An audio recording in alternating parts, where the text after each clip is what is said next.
Hello and welcome to the Sharp 600, brought to you by Covers.com and presented by FanDuel Sportsbook. I am your host, Jason Logan. As we get you ready for NFL Week 5, the calendar flips to October, which is my favorite month for what it's worth. I'm a big fall, big pumpkin spice kind of guy. So joining me each week here is Todd Furman, none other than Todd Furman, the odds maker turned pro bettor, top tier gaming analyst, and as of recently, a brand new Twitter follower of mine. Dude, what the hell?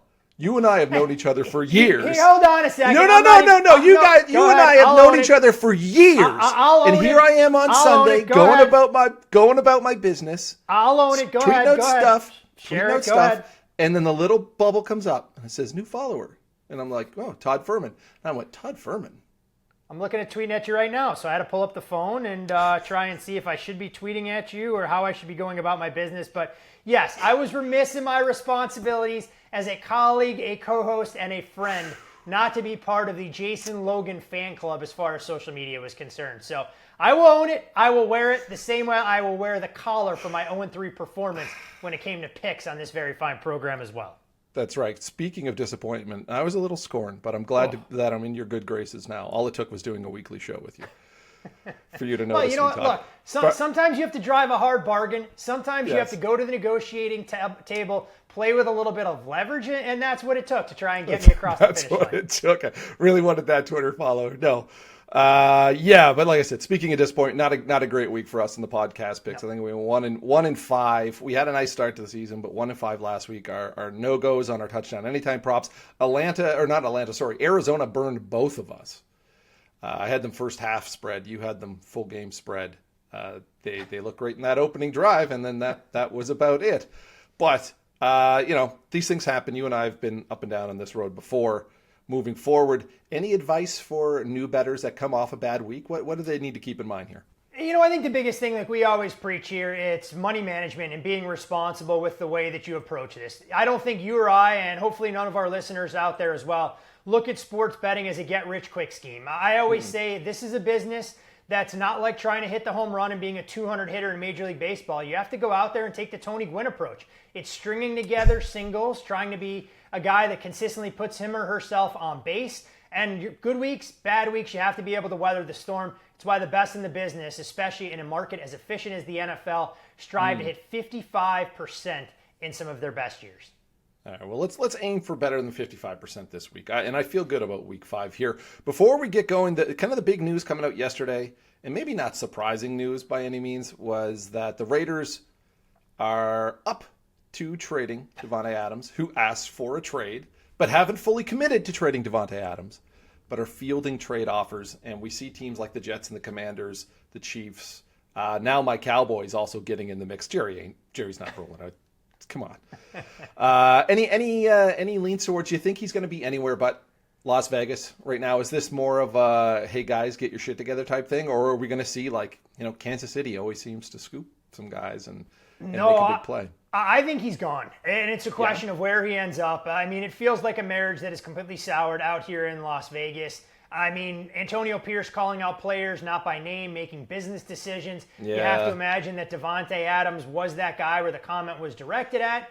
And I think there are problems out here in the desert. You mentioned Kansas City. Look, the Raiders aren't winning anytime soon, but to trade one of your top offensive weapons to a hated division rival, you better get a haul in return. The other team that's emerged has been the New Orleans Saints, given the relationship that Carr has with Davante Adams going back to their time at Fresno State. I know it wasn't exactly the best when they were both out here as members of the Silver and Black, but that creates a potential possibility. And the Commanders, for me, I just don't buy it. I feel like they have a number of nice pieces there. You have a young quarterback that's learning to develop a rapport with Terry McLaurin. So if I had to pick right now, I would make the Saints the favorite, and I would probably put the Chiefs a little further down the list. I also just can't buy him going to the Jets, despite the Jets needing a compliment to Garrett Wilson at this point. Yeah, and that's him and Aaron Rodgers having that, but things just don't look great in East Rutherford right now. Coaching staff looks like a mess. I don't know if he wants to go from one kind of mismanaged team to another right now. And did you watch the receiver documentary? You know what? I did not, but I heard all sorts of interesting feedback that came out of that, further cementing what we already know, that most wide receivers, Jason, are divas. And if they are not throwing the ball 97% of every quarterback That's right. drop back, and they're not the highest paid in the sport, it does not make them happy in any particular capacity. Yeah, and you could, if you watch that documentary, you kind of see the writing was on the wall with some of that stuff. A reminder, though, before we dive into the Week 5 odds, if you like what we're doing here in the Sharp 600, despite our record in Week 4, let us know. Inexcusable, right? Rate and review the podcast. If you're watching us on YouTube, give the big thumbs up. Go subscribe so you make sure that you get all of our episodes. All right, so Todd, we wash our hands of Week 4. Let's go. Big Week 5 coming up. 600 seconds on the clock.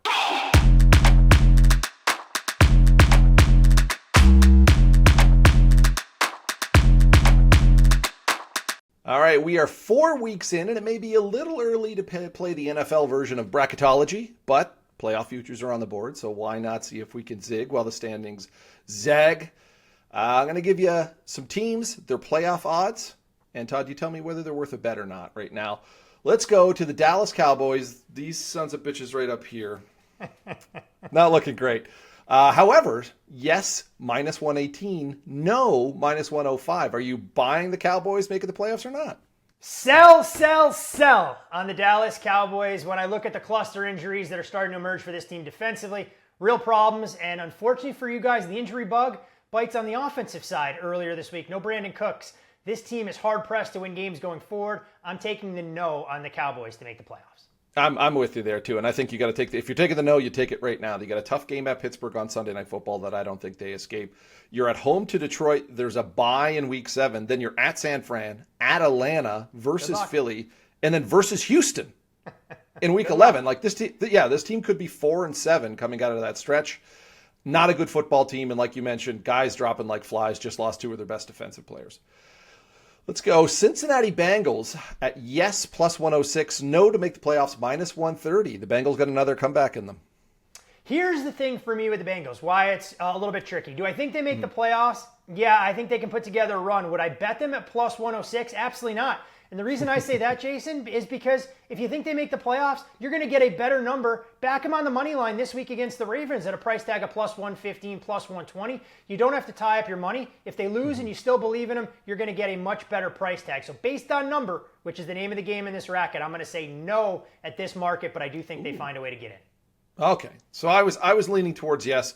What I was going to say was the same thing you said, is like if you think they beat Baltimore this weekend, put a little sprinkle in there, but you're much smarter than I am. But yeah, we've seen the Bengals do this before. They know they can do it. They're not a team that's hanging their heads. Last year they started slow. Burrow was banged up. For about 4 games there, they looked like the best team in the AFC, and then he hurt his wrist or his hand or whatever, and then they fell off the face of the earth. But it's in this team to do it, and I think the AFC North is a little wonky right now. Pittsburgh will likely come back down. That'll open the door.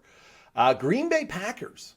Yes, plus 106 to make the playoffs. No, minus 132 at FanDuel. We back in the Cheeseheads? You know what? I have some legitimate concerns with everything going on in Green Bay because the way things stack up right now is they're the 3rd best team in their own division. And when you're talking about getting them at a short price like that, it's problematic. Jordan Love said he wasn't comfortable with the way the knee felt. We're seeing them take money against for their trip to Los Angeles. So I know this was a pick that people thought would a team that would replicate what they did last year, but I'll take the no on the Green Bay Packers. And as I quickly do the math in my head, Jason, I'm trying to figure out who the 7 teams that will make the playoffs in the NFC will be if I pick against all of them. Yeah, and they're likely going to get, is 9 wins enough to get them into the NFC? That's what it was last year, and it puts them in contention with teams and it all depends, too. If you think Minnesota's the other shoe was going to drop on the Vikings, maybe it doesn't. I'm apprehensive, too, because just kind of the way this is setting up. You're going to be playing at Seattle, Atlanta, maybe Washington for those last playoff spots. We'll see. We'll see if his knee holds up. The New York Jets, and books are split on this one. It's minus 110 aside, yes, no to make the playoffs. Let me know what you think about the Jets making the postseason. Oh, this is going to kill me because I don't think this Jets offense really necessarily finds another gear, but I'm going to take the yes here at minus $1.10. I think the defense picks it up on that side of the ball, and somewhere along the way, this Jets offense is going to come to its senses and realize, who the most talented running back is in terms of running between the tackles? It's the rookie in Braylon Allen, and Breece Hall needs to be spread out wide. Use him as more of a pass catcher than anything else. So I'll say yes. I think the Jets find a way to make the playoffs despite the war of words between head coach Robert Saleh and the veteran quarterback in Aaron Rodgers. And if Aaron Rodgers, I'm going to say, talk to me on Sunday morning if Aaron Rodgers escapes from London intact. True. Yeah. All right.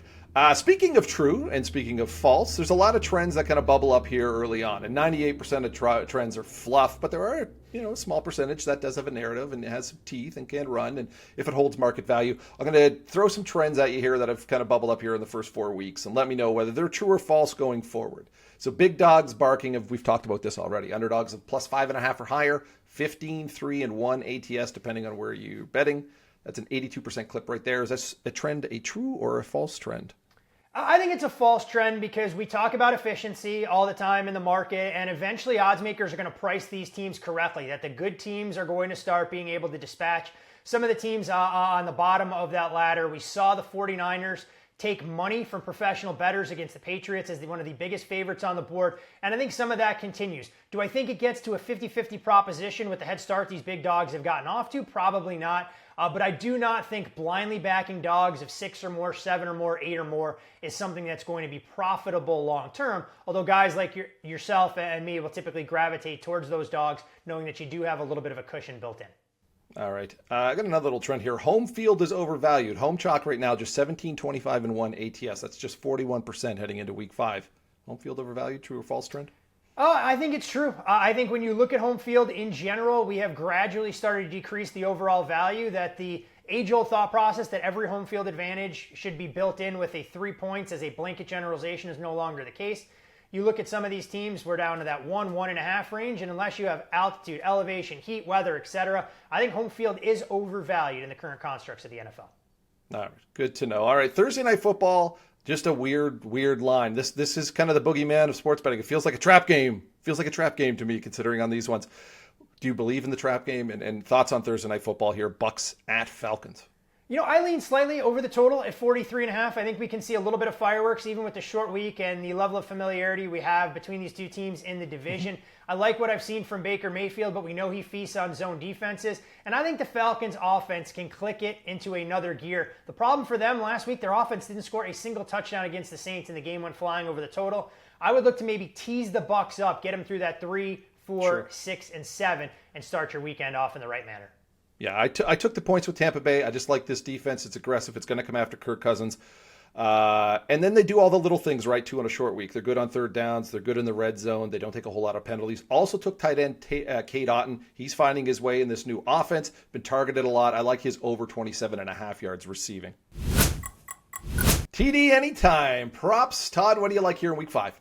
Well, I'll tell you what I don't like, and that's anyone that plays tight end in the NFL in 2024. So we're not going to go back to that position. I'm going to go to the wide receiver market with the Indianapolis Colts, and it won't be Michael Pittman. It's going to be Josh Downs. When you look at Joe Flacco under center, or even Anthony Richardson if he returns from that hip injury, I think Downs is the elite route runner that can feast against this Jacksonville defense that leaves a lot to be desired. They've given up the big play. They've given up the short underneath stuff. I'm not sure if Ryan Nielsen plays zone or man this week, but I think Downs feast. I'll take him anytime touchdown score.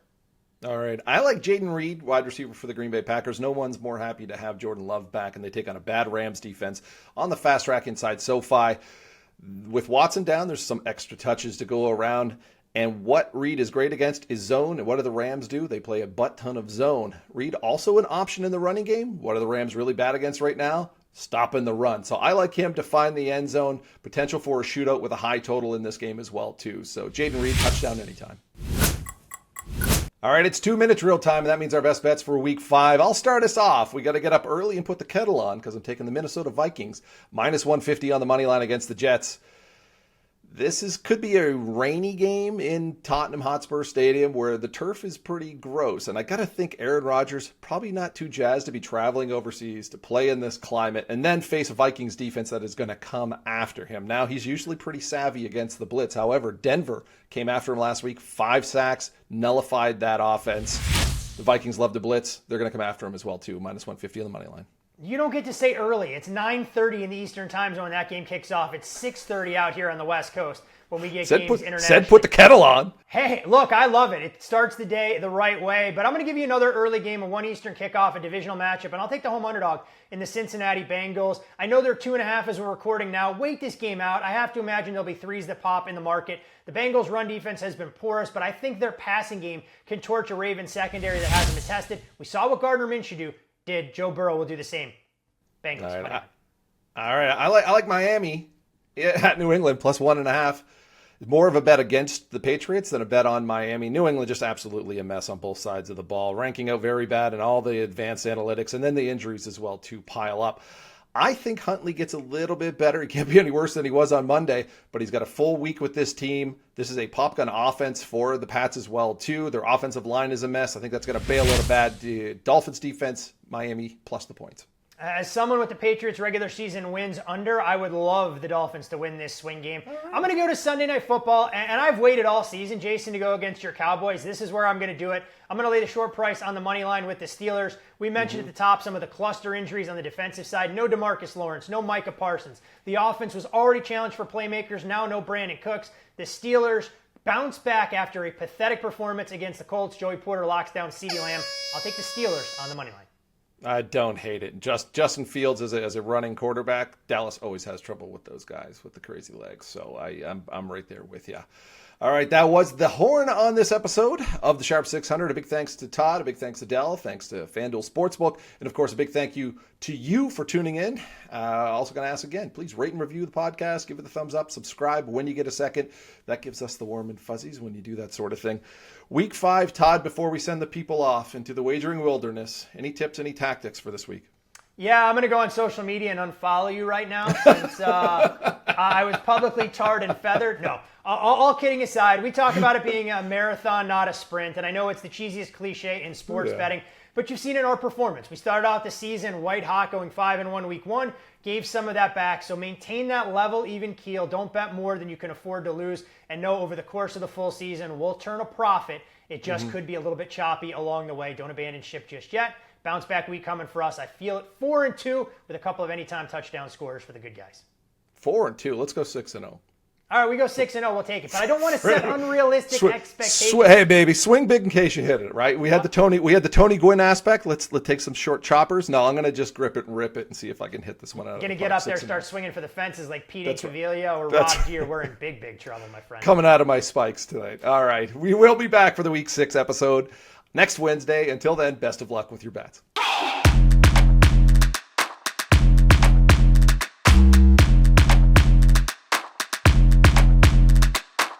Hey, NFL fans, you can make every moment more this season with a big return on FanDuel, America's #1 sportsbook. So when you get a hunch in the middle of a game, you can check out the latest stats, view live play-by-play, and so much more on the same page where you place your bets. You'll get started with $200 in bonus bets guaranteed when you place your first $5 bet. Never waste a hunch at FanDuel, an official sportsbook partner of the NFL. Must be 21 plus and present in select states or 18 plus and present in D.C. First online real money wager, only $5 first deposit required. Bonus issued as non-withdrawable bonus bets will expire 7 days after receipt. Restrictions apply. See terms at sportsbook.fanduel.com. Gambling problem? Call 1-800-GAMBLER or visit fanduel.com/RG. Call 1-888-789-7777 or visit ccpg.org/chat in Connecticut or visit mdgamblinghelp.org in Maryland. Hope is here. Visit gamblinghelplinema.org or call 800-327-5050 for 24/7 support in Massachusetts, or call 1-877-8-HOPE-NY or text HOPE-NY in New York.